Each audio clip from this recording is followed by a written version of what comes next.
How we doing, Heat fans? Ernest here, back with the Miami Heat Talk video. Hope everybody's having a beautiful day so far. But without all that said, let's get on to another Miami Heat Talk adventure.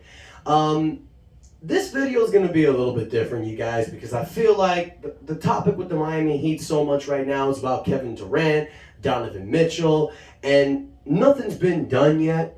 So as of right now, I want to talk about our current team because yes, Miami Heat does have a current roster without Kevin Durant. It's actually a championship contender. So I want to talk a little bit about this current team and about one player. The man whose jersey I have on right now, Tyler Herro. The name of this video is called, Does Tyler Herro Deserve a Maximum Rookie Contract Extension? Everybody has their opinion about it, so I'm going to give y'all mine. But let's backtrack a little bit. Tyler Herro was drafted in the 2019 draft. Wow, oh my God. So he was drafted in the draft. He's been with us now for the last 3 years, and he's been a pretty good player. Pretty good, actually great at times. But does Tyler Herro deserve a maximum extension? I don't think so. And I'll tell you guys why. Let's take a look at Tyler Herro's seasons. Now, yes, he had a breakout season in 2021. 2022. He won Sixth Man of the Year. And he's really broken out this season, showing that he can get a bucket at any time. But the question is, do you sign Tyler Herro to that 5-year maximum extension? It's about 5 years, $180 million. Do you give that to Tyler Herro? I'm going to break down a few reasons why I think not. He's had great seasons, and progressively, when you look at his season numbers, he gets better every year. His first season, he averaged 13.5 points. The second season, even though people call it a slump season, he averaged more. He averaged 15 a game. And then last year, he broke out, averaging almost 21 a game. So every year, he progressively gets better. And even in other stats as well, like assists, rebounds, three-point percentages, he usually gradually stays in the same, if not a little bit better. But here's where Tyler Herro's game becomes a problem. The playoffs. The only time that Tyler Herro had a better playoff than a regular season was his rookie year. And the reason why, we all know, was because of COVID. The NBA shut down for about 4 or 5 months. And then by the time players came back, we know that Miami Heat team, it was the perfect scenario for them. They made it to the finals, and Tyler Herro was one of the reasons why. We all remember the game. I can't do that face.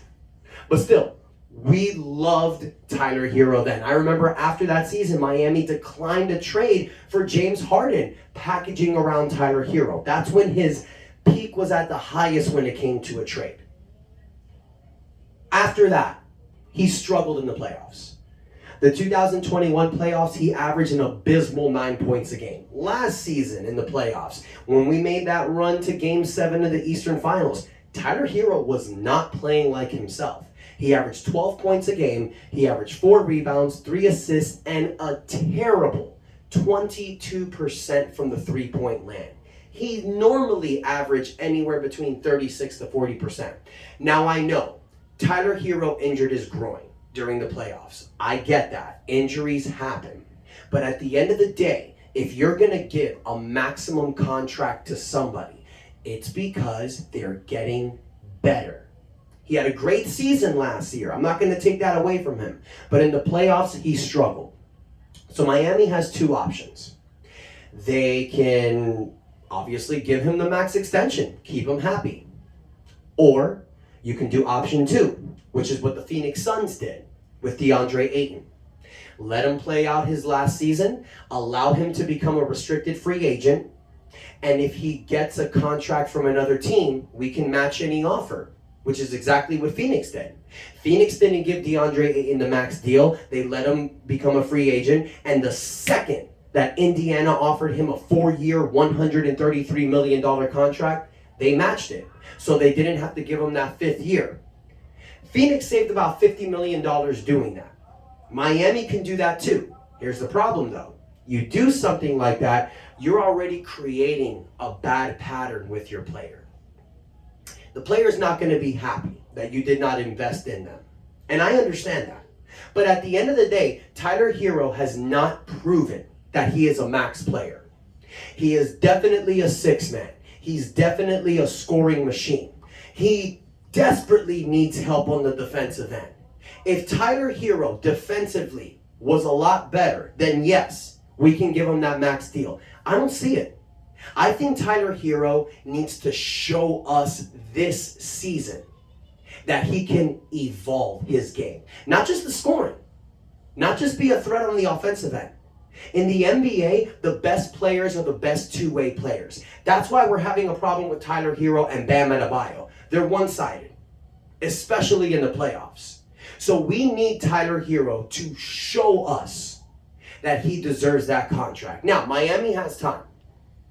We have until the day before the season starts to offer him, to agree on that contract. If we can't make an agreement, he's going to play the last season without the extension, and then we'll see what happens. Now, in a business standpoint, I don't think you offer him a contract. Let him ride throughout the season because you never know what's going to happen. But by doing that, you're going to create friction. So here's what I think the Miami Heat should do. If this is a situation where he really wants an extension and you want to give it now, I think a fair number is 5 years, $125 million. I think that's very fair. I think that's an average of about $25 million a year, which is not max in the NBA. It's a crazy ass number to think about it, but still, you're giving that contract to a guy who is your sixth man, who can potentially be a starter, but this gives him room to grow, and it allows us to save money under the hard cap so we can still possibly make a trade. But if you give Tyler Herro 5 years, $180 million contract extension, or I think it's more than that, I think it's like $200 million or $100, that's a crazy ass number to give to Tyler Herro. I think 5 years, $125 million, 4 years, $100 million. That's where I think Tyler Herro deserves. Tyler Herro deserves $20 to $25 million a year, in my mind. Now, who the hell am I at the end of the day? If Pat Riley makes this decision to give him a max contract, it's because you want to keep him happy and also because you want to show other players that we are committed to our guys. Okay? So it's not a bad idea to give him a max contract. I just don't think I don't think he deserves it. I don't think he's earned it yet. I think he needs to show us, not just in the season, but in the playoffs, that he can be that guy. It's easier to post great stats in the season when you're playing teams like Sacramento, when you're playing the Orlando Magic 4 times a year, when you have the Indiana Pacers, when you're playing subpar teams a bunch of times a year. Yeah, you're gonna have a pretty good season, especially if you're a really good player. But when the playoffs comes and you choke every time, that's a problem. That means in the highest stage, against the best competition, you're not that good. I'm not saying that's the case with Tyler Herro. I'm just speaking on facts, and I have the numbers right in front of me. Each season, he progressively gets better, but in the playoffs, he declines. So that's my concern. Now, he's only 22 years old. So he has so much more time for growth and development. So I'm not saying don't give Tyler Herro an extension or trade him. I'm just saying don't be stupid and give him the full maximum extension, because you're not doing yourselves any favors. So I want to hear what you guys think. Do you feel that Tyler Herro is a maximum rookie extension contract guy? Or do you think Miami Heat should just let it ride for a year and see if we can do the DeAndre Ayton situation? Or do you think I'm just done with Tyler Herro, let's get ready to trade him, possibly get Donovan Mitchell, Kevin Durant, or you can get one of the other guys I've spoken many times about? I want to hear what you guys think. Let me know in the comments, but most importantly, like and subscribe. Thank you guys so much for the love and support, and until next time, your boy Ernest out. That's enough said.